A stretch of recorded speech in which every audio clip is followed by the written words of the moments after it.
Battle of खंदक के दौरान बनु कुरैजा जो मदीना की जीश ट्राइब थी, उन्होंने मुसलमानों के साथ किया हुआ पीस पैक्ट तोड़ दिया। इस पैक्ट तोड़ के बाद उन्होंने कुरैश और गतफान को हेल्प करने की कोशिश की, जो मदीना को डिस्ट्रॉय करना चाहते थे, और इसी बेट्रियाल ने मदीना को अंदर से खतरे में डाल दिया। ये सब कुछ देखकर मोहम्मद सल्लल्लाहु अलैहि वसल्लम ने फैसला लिया। जब खंदक की जंग खत्म हुई तो रसूलुल्लाह सल्लल्लाहु अलैहि वसल्लम को जिब्रील अलैहिस्सलाम ने पैगाम दिया और कहा, अल्लाह ने आपको बनु कुरैजा के पास मार्च करने का हुक्म दिया है। और मुसलमानों ने उनके कस्बे को घेर लिया, जो लगभग 25 दिनों तक चला। खंदक की जंग खत्म हो चुकी थी, लेकिन धोखे की गर्मी अभी जिंदा थी। इसे समझने के लिए हमें जाना होगा आज से 1400 साल पीछे, एक ऐसे दौर में जहां एक कौम ने अहद तोड़ा और एक शहर ने अपनी हिफाजत के लिए एक सख्त फैसला लिया। बनु कुरैजा द लास्ट बेट्रियल आफ्टर खंदक। मदीना एक शहर नहीं, एक परचम था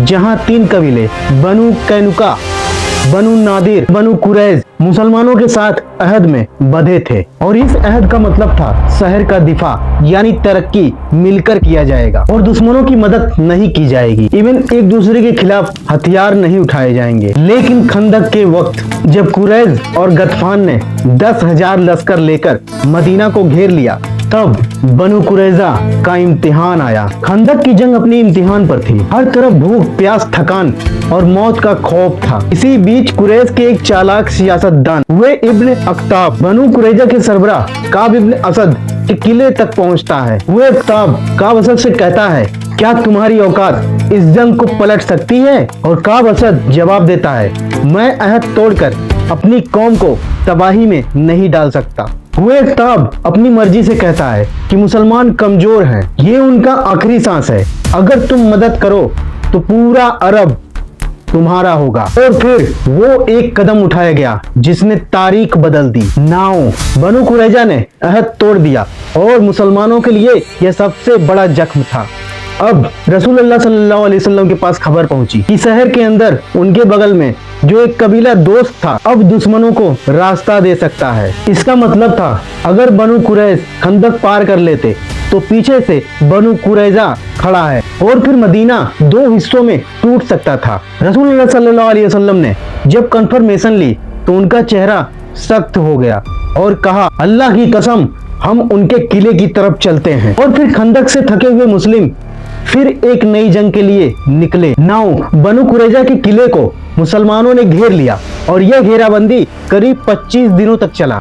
किले के अंदर लोग परेशान थे, बाहर मुसलमानों की फौज, अंदर खौफ और ऊपर से जमीर की आवाज। और काब का जो कबीला था उसके अंदर इंटरनल डिबेट चालू हो गया। कबीले के बड़े बुजुर्गों ने कहा, हमने किया क्या? और काब ने जवाब दिया, मैंने पॉलिटिकल फैसला लिया था, लेकिन वक्त शायद गलत था। आफ्टर 9 अभी तक मुसलमानों ने किले पर हमला नहीं किया था। बनु कुरैज ने घेराबंदी को देखा और वो सोचने लगा कि उसके पास 2 रास्ते हैं, चाहे तो तस्लीम कर ले या फिर तबाही। और इस तरह लास्ट में बनु कुरैज ने तस्लीम कर दिया, लेकिन उन्होंने एक बड़ी दरख्वास्त रखी और कहा, हमारा फैसला वो करें जो हमेशा से हमारा दोस्त रहा हो, यानी साद इब्न मुआद।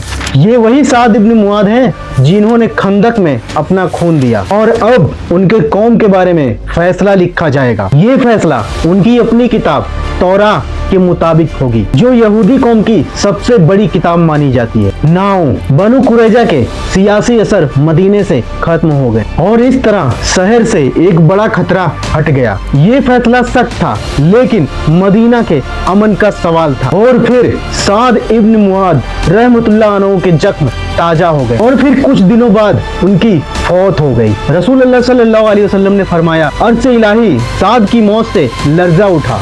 सब्सक्राइब।